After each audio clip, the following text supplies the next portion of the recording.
Hi everyone. कैसे हैं आप लोग। तो आज हम लोग पढ़ने वाले हैं स्टैटिस्टिक्स का चैप्टर नंबर 2। ठीक है, यह है आपका चैप्टर नंबर 2। क्या है? Meaning, scope and importance of statistics. ठीक है। मैंने बताया था आपको पहले ही कि स्टैटिस्टिक्स को मैं बहुत जगह पे सिर्फ स्टैट्स लिखूंगा। ठीक है, क्या लिखूंगा? स्टैट्स। तो स्टैटिस्टिक्स क्या है? आप बोल सकते हैं डाटा है, फैक्ट्स है, या मेजरमेंट है, या हम जिसमें स्टडी ऑफ फिगर्स की जिसमें हम स्टडी करते हैं उसको हम स्टैटिस्टिक्स बोलते हैं। एक नंबर में मान लो स्टेटस किसने दिया है, जर्मनी में स्टैटिस्टिका बोल रहे हैं, इटालियन में स्टेटस बोल रहे हैं, स्टैटिस्टिक क्यू है। तो ये सारे डिफरेंट कंट्रीज ने इस वर्ड को डिफरेंट तरीके से लिखा है। ठीक है, यहां से हमें पढ़ना है जो कि काफी इंपॉर्टेंट है। स्टैट को हम दो सेंसेस में पढ़ते हैं। फर्स्ट है आपका प्लूरल सेंस और दूसरा है आपका सिंगुलर सेंस। ठीक है, प्लूरल सेंस क्या कहता है? स्टैट्स क्या है? उसके लिए एक स्टैटिस्टिकल डाटा है जिसमें सारे न्यूमेरिकल इंफॉर्मेशन होते हैं। और दूसरी तरफ सिंगुलर सेंस क्या कहता है कि इसमें हम स्टैटिस्टिकल के मेथड्स पढ़ते हैं कि कैसे हमें उसे डील करना है या इंफॉर्मेशन को कैसे यूज करना है। ठीक है, तो इन दोनों को डिटेलिंग में हमें पढ़ना है। ठीक है, और पूरी की पूरी बुक जो आप क्लास 11th में पूरी की पूरी बुक पढ़ते हैं वो दोनों में से एक पर पूरी तरीके से बेस्ड है, जो कि हम आगे समझेंगे। चलिए अब समझते हैं हम स्टैट्स प्लूरल सेंस में क्या होता है। ठीक है, और उसके कैरेक्टरिस्टिक्स क्या है। पहला है एग्रीगेट ऑफ फैक्ट्स। पहले आप समझ लीजिए, कोई भी चीज एग्रीगेट को हम क्या बोल रहे हैं। जैसे 1 है, 1 है, 1 है, इन तीनों को आप प्लस कर दे रहे हैं, जोड़ दे रहे हैं, तो इसको हम बोलते हैं एग्रीगेट। ठीक है ना। किसी चीज, बहुत सारी चीजों को, बहुत सारे इंडिविजुअल यूनिट्स को अगर आप एडअप कर देते हैं उसको हम बोल देते हैं एग्रीगेट। तो क्या है first point? Aggregate of facts, यानी जितने भी फैक्ट्स हैं अगर आप उसको कंबाइन कर दें, एडअप कर दें, तो उसे हम बोलेंगे वो हमारे स्टैटिस्टिक्स के यूज के लिए। एग्जांपल के लिए कोई स्टूडेंट ए है, उसका मार्क 75 है, ये स्टैटिस्टिक्स के यूज के लिए नहीं है।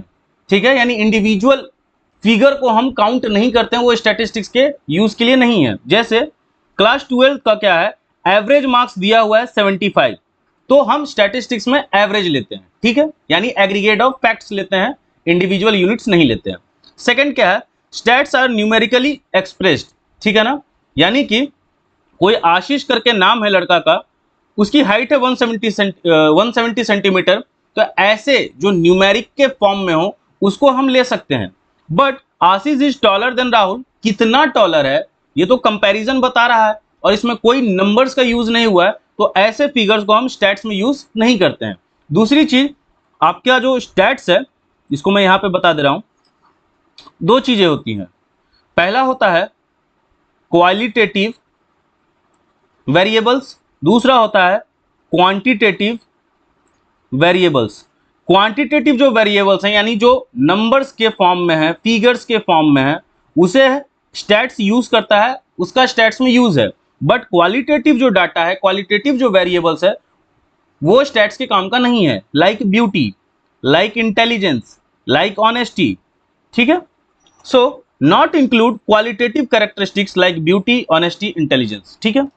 थर्ड है affected by multiplicity of causes. ठीक है, क्या है पहले वो देख लेते हैं, फिर हम एक एग्जांपल से समझेंगे।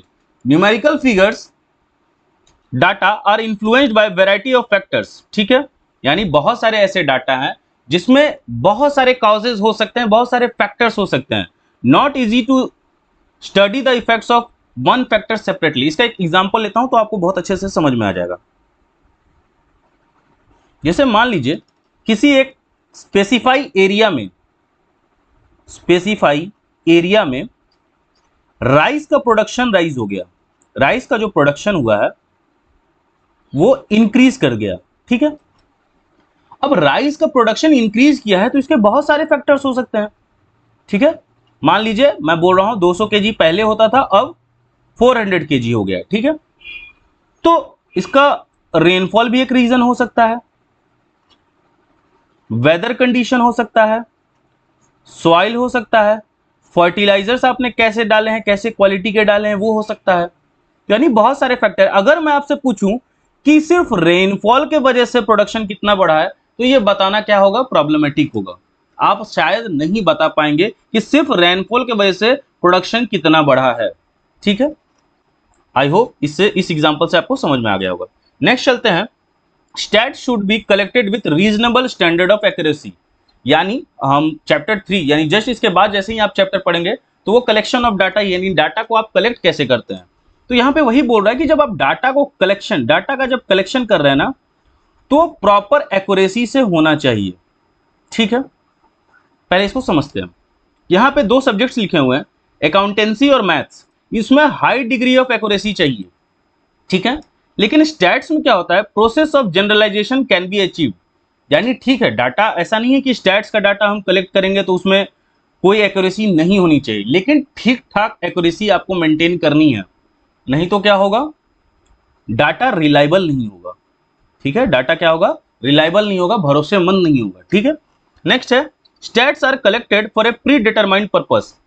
यानी कि आप जैसे एग्जांपल लेता हूं मैं कि आपके स्कूल में मान लीजिए आप लोग 11th कॉमर्स में हैं, मैं सारे 11th कॉमर्स में वेट का मेजरमेंट ले रहा हूं, वेट एंड हाइट का मेजरमेंट ले रहा हूं।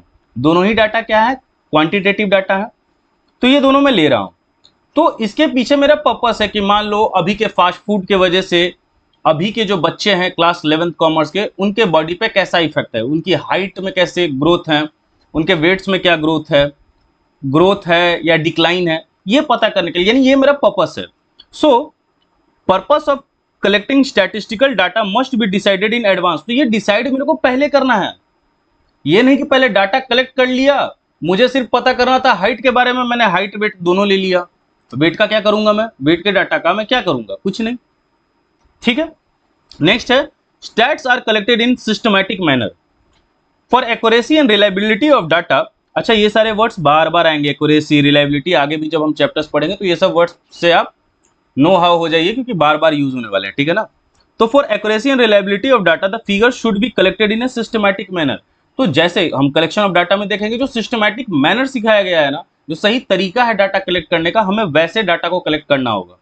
अगर आप वैसे डाटा नहीं कलेक्ट कीजिएगा तो क्या होगा, डाटा रिलायबल नहीं होगा, डाटा की एक्यूरेसी पे इंपैक्ट पड़ेगा। ठीक है, next, stats should be placed in relation to each other. इसको मैं यहां बता दे रहा हूं, ऐसे ही आपने साइंस में भी पढ़ा होगा। यानी हमें जो डाटा लेना है ना, स्टैट्स में जो डाटा लेना है वो होमोजीनस इन नेचर होना चाहिए, नॉट हेट्रोजीनस। ठीक है, होमोजीनस यानी जो सिमिलर हो। यानी मैं हाइट ले रहा हूं एक बॉय का, और तो कंपेयर करने के लिए मुझे दूसरे बॉय का हाइट चाहिए। बॉय का हाइट ले रहा हूं और मैं एक तरफ ट्री का हाइट लूं, तो ये कंपेरेबल इन नेचर नहीं है, दोनों क्या है, हेट्रोजीनस है। तो हेट्रोजीनस हमें डाटा नहीं लेना है, हमें होमोजीनस डाटा लेना है। होमोजीनस जब हम लेंगे तभी हम कंपैरिजन कर पाएंगे।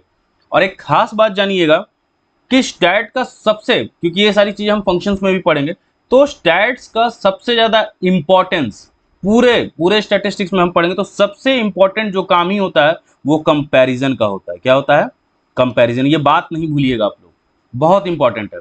स्टैट का काम ही क्या है ना, डाटा कलेक्ट करके कंपेयर करना।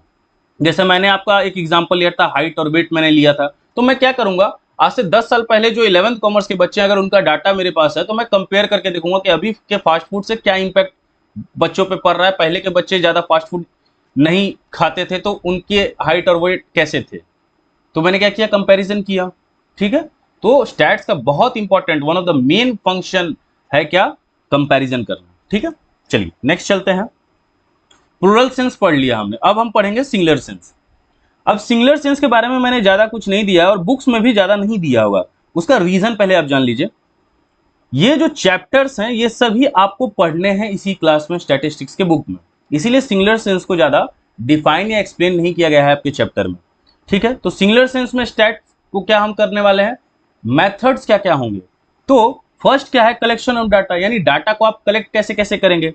प्राइमरी होगा डाटा कि सेकेंडरी होगा, क्वेश्चनर बना के, क्वेश्चनर क्या होता है ये सब हम क्योंकि पढ़ेंगे ही डिटेलिंग में, इसलिए थोड़ा थोड़ा बता रहा हूँ। तो डाटा प्राइमरी हो सकता है, फर्स्ट हैंड लिया हुआ है कि सेकेंड हैंड है, क्वेश्चनर के फॉर्म में आप डाटा को कलेक्ट कर रहे हैं, और भी डाटा कलेक्टिंग के वेरियस मेथड हैं, सेंसस मेथड है कि सैम्पलिंग मेथड आप यूज करेंगे। ऑर्गेनाइजेशन ऑफ डाटा, ठीक है ना, आप उसको ऑर्गेनाइज कैसे करेंगे, टेबल फॉर्म में कैसे लाएंगे, इंडिविजुअल सीरीज होगा कि डिस्क्रीट सीरीज होगा कि कंटिन्यूअस सीरीज होगा। ठीक है, प्रेजेंटेशन ऑफ डाटा, डाटा को आप प्रेजेंट कैसे करेंगे, टेक्स्ट से, टेबल से, डायग्राम से, जैसे पाई चार्ट वगैरह आपने सुना होगा, बार ग्राफ वगैरह सुना होगा, ठीक है। एनालिसिस ऑफ डाटा, अब डाटा का एनालिसिस कैसे निकालेंगे आप, क्या क्या चीजें यूज करेंगे। अब सेंट्रल टेंडेंसी में जैसे आप पढ़ते हैं मीन, मोड, मीडियन, डिस्पर्जन, ये सब बड़ा बड़ा चैप्टर ही है और वही पढ़ना है हमें। मीन डेविएशन निकालेंगे कि स्टैंडर्ड डेविएशन निकालेंगे आप, ठीक है। नेक्स्ट है कोरिलेशन, उसमें कार्ल पियर्सन का मेथड यूज करेंगे कि रैंक्स पियर्सन मेथड यूज करेंगे आप, ठीक है। इंटरप्रिटेशन ऑफ डाटा, ये आपको नहीं पढ़ना है। स्टैटिस्टिकल टेंडेंसी, स्किल, एक्सपीरियंस क्या होना चाहिए जो डाटा कलेक्ट करने वाले लोग हैं या जो उनका एनालिसिस कर रहे हैं, तो ये सब के बारे में पढ़ना होता है इंटरप्रिटेशन ऑफ डाटा में, ठीक है। नेक्स्ट है आपका फंक्शन ऑफ स्टेट, तो इस चैप्टर से सबसे इंपॉर्टेंट मैं आपको बताते चलूंगा। फर्स्ट चैप्टर में तो मैंने बताया है ये आपको सिर्फ एमसीक्यू पर्पज से पूछा जा सकता है। इस चैप्टर का सबसे इंपॉर्टेंट VVI लिख दे रहा हूं, ऐसे मैं पहले ही बता दे रहा हूं कि जब टोटल चैप्टर्स कंप्लीट हो जाएंगे ना, टोटल चैप्टर कंप्लीट हो जाएंगे तो मैं पूरा एक वीडियो बनाऊंगा कि हर चैप्टर से इंपॉर्टेंट क्या है, और वो एग्जाम में आता है। बहुत बहुत बार मैंने क्वेश्चन पेपर ही बना के दिया है, तो एग्जैक्ट हुबहू न्यूमेरिकल क्वेश्चन भी आ जाते हैं जो बहुत बार पूछे होंगे, ठीक है ना, जैसे मीन का हो गया, मोड का हो गया, ठीक है। तो मैं वो एक पूरा बना के आपको दे दूंगा, ठीक है ना।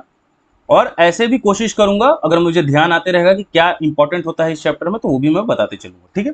चलिए, तो ये VVI है, ठीक है, फंक्शन ऑफ स्टैटिस्टिक्स। चल समझते हैं फंक्शन क्या है स्टैट्स का। पहला, टू सिंप्लीफाई कॉम्प्लेक्स फैक्ट, यानी जो कॉम्प्लेक्स फैक्ट्स जो आपने बहुत सारे ले रखे हैं, यानी डाटा जो कलेक्ट किया है ना, उस कॉम्प्लेक्स फैक्ट्स को क्या करता है, ये इजी बनाता है। अब जैसे मान लीजिए किसी का डाटा लिया है आपने, ये मार्क्स का डाटा हो सकता है, वेट तो इतना कम किसी का होगा नहीं, मार्क्स का ही डाटा है, मान लीजिए आपने ये लिया है, तो ये देखने में देखिए कितना बड़ा लग रहा है। और ऐसे ऐसे अगर 1000 स्टूडेंट का डाटा आप ले ले तो, लेकिन अगर आप बोलते हैं कि नहीं, इस जो टोटल फैक्ट्स है ना, इसका एवरेज या मीन क्या है, 16.8 है, तो क्या हुआ, इस कॉम्प्लेक्स डाटा को हमने इजीली इंटरप्रेट या एनालिसिस कर दिया, ठीक है। तो क्या करता है, कॉम्प्लेक्स फैक्ट को ये सिंप्लीफाई करता है। सेकंड है to present facts in a definite form, क्योंकि याद रखिएगा कोरिलेट करते रहेगा। हमने अभी ऊपर ही पढ़ा है कि हमें क्वांटिटेटिव डाटा लेना है, क्वालिटेटिव नहीं। अब एक तरफ देखिए, मान लीजिए कोई इकोनॉमिस्ट ही है, वो बोल रहे हैं प्राइसेस आर राइजिंग, प्राइसेस बढ़ रहे हैं, इन्फ्लेशन है इकोनॉमी में, तो इन्फ्लेशन है तो भैया कितना का इन्फ्लेशन है, महंगाई है तो कितने का है। तो जैसे ही आप बोलते हो कि एनुअल रेट ऑफ इन्फ्लेशन क्या है, 10% का है, ये डेफिनिट फॉर्म हो गया, इसको आप नंबर्स के फॉर्म पे, अब जो जनरल जनता है या सिटीजन है वो एनालिसिस कर सकती है कि इन्फ्लेशन ज़्यादा है कि कम है, हमें प्रोटेस्ट करना है कि नहीं करना है, ये सोच सकते हैं। लेकिन अगर ये डेफिनेट नहीं होगा, सिर्फ मैं बोलूंगा प्राइसेस आर राइजिंग, तो कितना राइज कर रहा है आपको पता नहीं है, ठीक है। Third is to make comparison of fact, comparison, देखिए यही बात मैंने ऊपर बताई थी आपको, comparison is the main function of statistics, ठीक है। जैसे मान लीजिए per capita income, per capita आप जानते ही क्या होता है, टोटल इनकम बटा टोटल पॉपुलेशन, इससे आपका क्या निकलता है, पर कैपिटा इनकम। अब एक बात बताइए आप, मान लीजिए ये डेवलपिंग कंट्री है, मान लीजिए यहाँ पे मैं ले लेता हूँ इंडिया का, इंडिया का पर कैपिटा इनकम आपने निकाल दिया, मान लीजिए 60 रुपये आ रहा है, इतना नहीं है, एग्जाम्पल है, 60 रुपये आ रहा है, तो इसका, इस डाटा का कोई फायदा ही नहीं है। आप जब तक इसको कंपेयर ही नहीं करिएगा, तो हम क्या है, डेवलपिंग कंट्री है, हमसे अच्छा कंट्री है उसे हम क्या बोलते हैं, डेवलप कंट्री। तो जब तक डेवलप कंट्री का आपके पास डाटा नहीं होगा, मान लीजिए 120 है, ठीक है, मान लीजिए किसी डेवलप कंट्री का, यूएसए का क्या है, पर कैपिटा इनकम 120 है, तब तो आप कंपेयर कर पाइएगा ना कि हाँ भाई हमसे 2 गुना ये लोग आगे हैं, पर कैपिटा इनकम में ये क्या है, हमसे 2 गुना आगे हैं। तो इसीलिए कंपैरिजन करने के लिए आपके पास 2 एटलीस्ट होने चाहिए डाटा, तभी तो आप कंपेयर कर पाएंगे। तो कंपैरिजन सबसे इंपॉर्टेंट फंक्शन ही है स्टैटिस्टिक्स का, ठीक है ना। नेक्स्ट आगे चलते हैं, to facilitate planning and planning formulation, ठीक है। अब इसको ऐसे समझिए, प्लान करने के लिए, ठीक है, और मोस्टली ये सब कौन कर रहे हैं, बिजनेसमैन या एडमिनिस्ट्रेटर।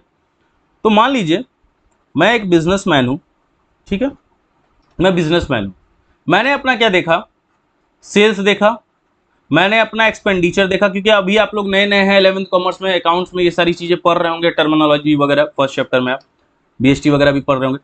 तो मैंने अपना सेल्स देखा, मैंने अपना खर्चा देखा, ठीक है, मैंने अपना इस साल का प्रॉफिट देखा। अब इन डाटा के बेसिस पर मैं क्या कर सकता हूं, प्रिडिक्ट कर सकता हूं कि नेक्स्ट ईयर मेरा बिजनेस कैसा चलेगा।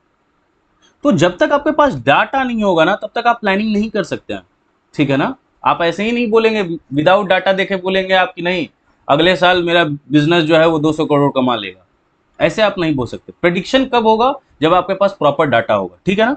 तो न्यूमेरिकल डाटा एनालिसिस जब हम करते हैं तो उससे क्या होता है, जो भी बिजनेसमैन है या एडमिनिस्ट्रेटर है वो प्रिडिक्ट कर पाते हैं या अपने फ्यूचर एक्टिविटीज को प्लान कर पाते हैं कि मेरा सेल्स इस साल का इतना है, तो मुझे सेल्स मान लीजिए 10,000 है, मुझे अगले साल तक 15,000 करना होगा, तभी मेरा प्रॉफिट 2 करोड़ से बढ़ के 4 करोड़ होगा, ठीक है। एग्जाम्पल है। To help in forecasting, forecasting यानी भाई फ्यूचर। सो आपको पता है, आप लोग तो फर्स्ट ही चैप्टर में पढ़े हैं, बिजनेस क्या होता है, फुल ऑफ रिस्क होता है, और जो रिस्क लेता है वही प्रॉफिट अर्न करता है। और बिजनेस में अनसर्टेनिटीज होती हैं, ये आपने पढ़ लिया है, ठीक है। तो अगर अगर आप करेक्ट फोरकास्टिंग करेंगे, यानी फ्यूचर प्रिडिक्ट अच्छे तरीके से करेंगे, डाटा का सही यूज करेंगे, डाटा को अच्छे तरीके से देखेंगे, एनालाइज करेंगे, तो आप क्या कर सकते हैं, अपने सर्टेनिटीज को घटा सकते हैं, ठीक है, अपने अनसर्टेनिटीज को घटा सकते हैं, ठीक है। नेक्स्ट है formulation and testing of hypothesis, ठीक है, वेरी यूजफुल इन स्टैटिस्टिक्स।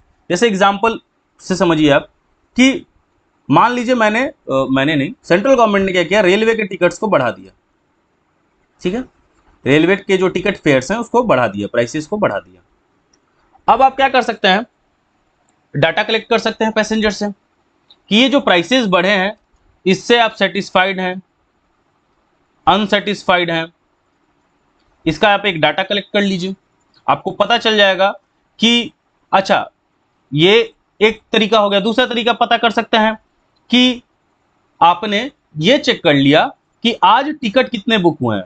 मान लीजिए आपने 10 दिन पहले ये प्राइसेस हाइक किए हैं, प्राइसेस को बढ़ाया है, अब आप चेक कर रहे हैं कि पैसेंजर जो हैं कितने टिकट परचेस कर रहे हैं। तो इससे भी आपको पता चल जाएगा कि जैसे ही आपने टिकट को राइज किया है, लोग रेलवेज का यूज कम कर रहे हैं या ज्यादा कर रहे हैं, ठीक है। तो हाइपोथेसिस या टेस्टिंग करने में भी स्टैटिस्टिक्स बहुत यूजफुल है, ठीक है ना। नेक्स्ट है लिमिटेशन ऑफ स्टैटिस्टिक्स। अच्छा एक और चीज बता दे रहा हूं, जैसे आप लोगों ने एक डिग्री के बारे में सुना होगा, पीएचडी, ठीक है ना। तो पीएचडी में क्या होता है, थीसिस जमा करना होता है, ठीक है ना,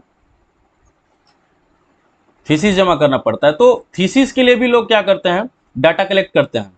जैसे मान लीजिए कोई थ्योरी लिख रहे हैं, थ्योरम लिख रहे हैं, तो उसके लिए वो क्या करते हैं, बहुत सारे, एटलीस्ट बहुत सारे सब्जेक्ट में क्या होता है, उनको स्टैट्स का यूज करना पड़ता है, ठीक है ना, कि डाटा ऐसे कलेक्ट किया है मैंने, इस तरीके से, इस मेथड से डाटा कलेक्ट किया है, डाटा का एनालिसिस मैंने ये निकाला है, सेंट्रल टेंडेंसी निकाला है, या स्टैंडर्ड डेविएशन निकाला है, या मीन डेविएशन निकाला। तो थीसिस में बहुत यूजफुल होता है आपका स्टैटिस्टिक्स, ठीक है। चलिए नेक्स्ट चलते हैं, लिमिटेशन क्या है स्टैट्स का। तो stats does not study qualitative phenomena, ये हम बहुत बार देख चुके हैं, यानी कि ऑनेस्टी, वेलफेयर, ब्यूटी, हेल्थ, ये सबको वो स्टडी नहीं करता, यानी क्वालिटेटिव जो भी फेनोमेना है उसको स्टैट्स स्टडी नहीं करता। सेकंड है stat does not deal with the individual, यानी एग्रीगेट ऑफ फैक्ट्स को स्टडी करेगा, लेकिन कोई इंडिविजुअल यूनिट है उसको, उसका यूज स्टैट्स में बिल्कुल नहीं है, ठीक है ना। आपकी सिर्फ हाइट कितनी है उसका कोई यूज नहीं है, लेकिन आपकी हाइट को जब कंपेयर करना होगा दूसरे इंडिविजुअल से तो आपके हाइट का यूज है, ठीक है। नेक्स्ट है स्टैट्स कैन बी मिसयूज। अब एग्जांपल देखिए, मैं पुराना ही एग्जांपल ले रहा हूं। अभी याद होगा मैंने क्लास 11 कॉमर्स का क्या लिया, डाटा लिया। किस चीज का डाटा लिया था, हाइट का और वेट का। मान लीजिए जिन्होंने डाटा कलेक्ट किया उनका अपना अपना नाम होता है, इन्वेस्टिगेटर बोलते हैं, एन्यूमरेटर्स बोलते हैं, बहुत सारी चीजें हैं, तो वो सब पे नहीं जा रहा हूं मैं, टर्मिनोलॉजी पे अभी फिलहाल थर्ड चैप्टर में वो सब हम लोग पढ़ेंगे।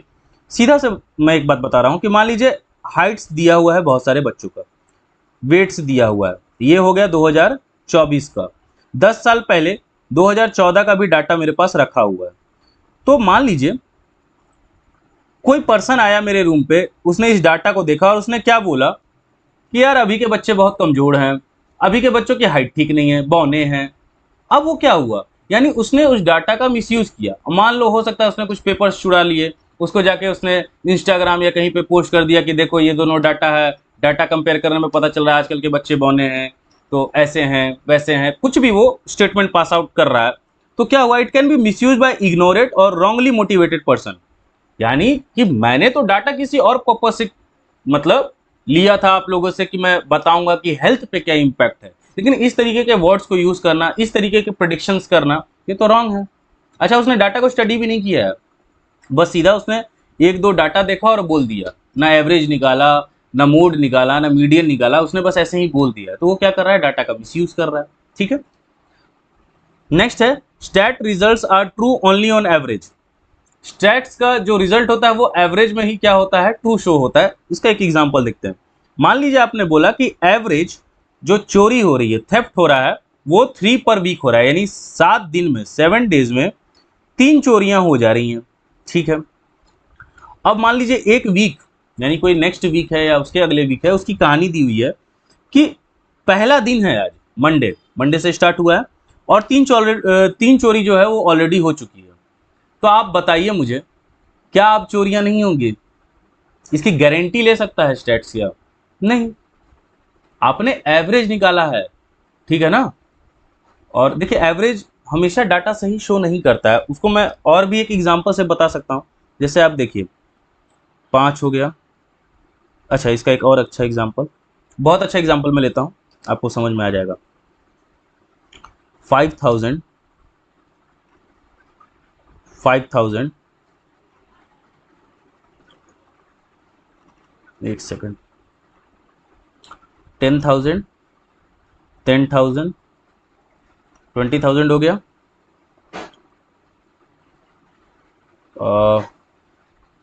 100, एक और 100। मैं मान लीजिए 4 लोगों के इनकम को ले रहा हूं, ठीक है, और total population, per capita income निकाल रहा हूं मैं। ठीक है, पर कैपिटा इनकम को क्या हिंदी में बोलते हैं, प्रति व्यक्ति आय। ठीक है, अब जोड़ते हैं। 20,000 यानी 2200 हो गया, ये 4 से डिवाइड करेंगे, 4 5 जा 20, 20, 4 5 जा 20। ठीक, ये निकल रहा है पर कैपिटा इनकम, है ना। अब आप मुझको सच सच बताओ, क्या सब लोग इसमें जो 4 लोग हैं, क्या सभी लोग 550 रुपीज कमा रहे हैं? एवरेज तो यही कह रहा है। एवरेज का मतलब ही क्या है कि लगभग सारे लोग 550 रुपीज कमा रहे हैं। क्या सच में ये डाटा देख के आपको लग रहा है ये पर्सन और ये पर्सन 550 से बताओ कितना दूर है ना। तो इसीलिए सिर्फ ट्रू लगता है हमें क्या, एवरेज में, रियल में नहीं। ठीक है, आगे चलते हैं। नेक्स्ट क्या है, statistical laws are not exact. यानी कि वो क्या होता है, अधिकतर जो स्टैट्स की चीजें आप अभी आगे स्टडी करेंगे या लॉज को स्टडी करेंगे, वो सब प्रोबेबिलिटी के नेचर पे बेस्ड होते हैं। एवरेज भी क्या है, प्रोबेबिलिटी है। ठीक है ना। नेक्स्ट है, statistical data should be uniform and homogeneous. तो ये भी हम पहले पढ़ के आ चुके हैं कि हाइट ऑफ मैन को आप हाइट ऑफ ट्री से क्या करेंगे, कंपेयर नहीं करेंगे। ठीक है ना, उसके लिए आपको होमोजीनियस लेना है, और होमोजीनियस ही अगर आप वेरिएबल ले रहे हैं तभी वो क्या है, कंपेरेबल इन नेचर है। ठीक है ना, हेट्रोजीनियस ले लीजिएगा, यानी एक मान लीजिए यहाँ बच्चा है और उसका हाइट का कंपेरिजन आप एक ट्री से कर रहे हैं, तो ये गलत है। ठीक है, ऐसा कंपेरिजन क्या है, गलत है। देखिए, एक ये टॉपिक है डिस्ट्रस्ट ऑफ स्टैटिस्टिक्स, जो कि एग्जामिनेशन में कभी पूछा नहीं जाता, लेकिन एक बार केंद्रीय विद्यालय में पूछ लिया गया था 1-2 मार्क्स में। ठीक है ना, इसलिए मैंने दे दिया है। ऐसे पूछा नहीं जाता, ये बहुत एक्स्ट्रा टॉपिक है, ऑफ द टॉपिक है। डिस्ट्रस्ट ऑफ स्टैटिस्टिक्स क्या है, इसके बारे में भी ऊपर हम लोग डील कर चुके हैं। It means lack of confidence in statistical method and statement. यानी कि जो भी स्टैटिस्टिक्स है उस पर क्या है, लोगों का लैक ऑफ कॉन्फिडेंस है, उसके कुछ कुछ रीजंस है। ठीक है, यहाँ 2 मैंने खास तौर पे दे दिया है। फर्स्ट है, मान लीजिए कुछ पीपल हैं, वो ऐसा सोचते हैं कि स्टैट्स यानी ये जो स्टैटिस्टिक्स या इसका जो डाटा निकला है ये रिलायबल नहीं होता है, या इसका कोई यूजफुलनेस नहीं है। ठीक है ना, ये डाटा सही में सही तरीके से कलेक्ट हुआ है कि नहीं हुआ है, हम कैसे इस डाटा पे भरोसा कर लें। ठीक है, नेक्स्ट है, अच्छा स्टैट्स का यूज अब तो लगभग मैंने बताया था ना, स्टैट्स पहले इकोनॉमिक्स का वन ऑफ द ब्रांच होता था, लेकिन अब क्या हो गया है, अपने आप में ये मेजर सब्जेक्ट बन गया है। जैसे आप डाटा साइंस वगैरह सुन रहे हैं, अब इसकी अलग से पढ़ाई हो रही है। इनफैक्ट बैचलर इन स्टैटिस्टिक्स बन चुका है। ठीक है, लेकिन जब हम लोग पढ़ रहे थे उस टाइम ये बहुत नया था। ठीक है ना, स्टैटिस्टिक्स। एक और चीज मैं बताता हूँ, हर एक फील्ड में अब डाटा का यूज हो रहा है, क्योंकि देखिए पहले इंटरनेट वगैरह इतना नहीं था कि कंपनीज के पास डाटा ज्यादा आ पाए, लेकिन अब क्या है, एक सिंगल पर्सन इतना डाटा यूज कर रहा है। डाटा का मतलब वो नेट मत समझ लेना, उस नेट से आप जो चीजें यूज कर रहे हैं उससे जो डाटा निकल रहा है वो कंपनी के लिए बहुत यूजफुल है। जैसे क्रिकेट ही ले लीजिए आप, अब मान लीजिए आपके जो भी फेवरेट प्लेयर है, मान लीजिए मैं धोनी को ले रहा हूँ, तो मान लीजिए धोनी ने 1000 बॉल खेले हैं, उस 1000 बॉल पे उन्होंने वो कितने बॉल्स पे आउट हुए हैं, मान के चल रहे हैं 200 बॉल पे आउट हुए हैं। अब ये 200 बॉल किस टाइप के हैं, यानी मान लीजिए यहाँ पे बैट्समैन है, ये विकेट है, किस जगह बॉल डाला जा रहा है, यानी इस टाइप, इधर पता नहीं क्या क्या बोलते हैं, कवर ड्राइव, मुझे क्रिकेट में ज़्यादा इंटरेस्ट नहीं है, मैं फुटबॉल प्लेयर रहा हूँ। सो इधर बॉल डाल रहे हैं, इधर बॉल डाल रहे हैं, या इधर, यानी बोला गया कि मान लीजिए ये डाटा को देख के 200 बार में मान लीजिए 120 बार इस जगह पे अगर बॉल डाली जा रही है तो धोनी आउट हो जाते हैं। तो ये डाटा क्या हो गया, इंपॉर्टेंट हो गया। अब बॉलर्स क्या कर सकते हैं, इस डाटा का यूज करके बार बार बॉल यहां डालने की कोशिश करेंगे। तो ये तो निगेटिव भी है, पॉजिटिव भी है। धोनी भी तो ये डाटा को देख के सीख सकते हैं कि मेरा सबसे कमजोर एरिया ही है, तो मुझे इस एरिया को बिल्डअप करना होगा, यानी इस तरीके के बॉल को मेरे को खेलने की आदत बनानी होगी। ठीक है, सो नेक्स्ट है इसी में improper use of statistical tool. ठीक है ना, मान लीजिए अभी जो मैंने बताया था, कोई पर्सन है, आया देखा और बोल दिया कि बौना है या ऐसा कुछ है, तो स्टैट्स के जो टूल्स हैं उसका क्या हो, इम्प्रॉपर यूज हो। मान लीजिए कोई अनस्क्रपलेस या इररिस्पॉन्सिबल, इनएक्सपीरियंस, डिसऑनेस्ट पर्सन है, तो वो क्या करेगा, डाटा का गलत तरीके से यूज करेगा। ठीक है, ये फिर मैं बता रहा हूं, ऑलरेडी ये टॉपिक जो है बहुत ऑफ द टॉपिक है। ठीक है ना, तो कॉजेज इसके जो है वो और भी ऑफ द टॉपिक हुए, पूछा नहीं जाएगा आपके एग्जाम में, जो यूनिट टेस्ट वगैरह आप देते हैं उसमें नहीं पूछा जाएगा। ठीक है, नेक्स्ट है कॉजेज ऑफ डिस्ट्रस्ट, यानी जो स्टैट्स के डाटा है उस पर डिस्ट्रस्ट क्यों है, लोगों को भरोसा क्यों नहीं है, उसके रीजंस दिए हुए हैं। फर्स्ट है incomplete knowledge of statistical methods, यानी अगर आपको कंप्लीट नॉलेज नहीं है तो जो डाटा कलेक्ट करेंगे, जो आप उससे एनालिसिस करेंगे, वो भी क्या आएगा, उसका रिजल्ट क्या आएगा, गड़बड़ आएगा, तो लोग उस पर भरोसा नहीं करेंगे, रिलायबल नहीं होगा। सेकंड क्या है अनरियलिस्टिक एजम्पशंस, आपने कुछ एजम्पशंस बनाए हैं, या आप डाटा का जो डाटा से जो यूज करने वाले हैं, जो इंटरप्रेट करने वाले हैं, वो आपने गलत एजम्पशन ले लिया है।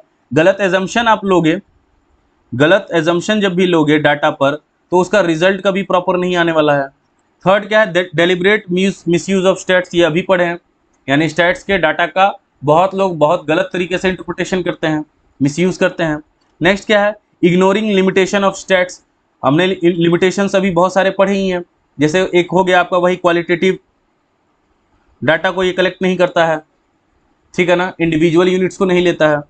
नेक्स्ट क्या है wrong application of statistical method, यानी कि जो आपने डाटा कलेक्ट किया उस पर कोई ए मेथड का यूज करना था, लेकिन आपने बी और सी मेथड का यूज किया है, तो उससे भी रिजल्ट इम्प्रॉपर आने वाला है, सही नहीं आएगा रिजल्ट।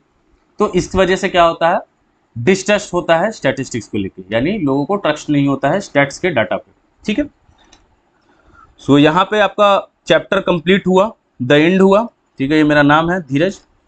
कोई भी डाउट हो तो आप मेरे को इंस्टाग्राम पे मैसेज कीजिए। ठीक है ना, नोट्स के लिए आप चैनल पे टेलीग्राम का लिंक दिया हुआ है, आप टेलीग्राम चैनल ज्वाइन कर लेंगे। ऐसे 1-2 दिन लगता है मुझे, ठीक है ना, मैं बार बार भूल जाता हूँ नोट्स डालना। अगर ना मिले बाई चांस तो आप मुझे कमेंट कर दीजिएगा, मैं फिर डाल दूंगा। ठीक है, मैं भूल जाता हूँ नोट्स डालना टेलीग्राम पे।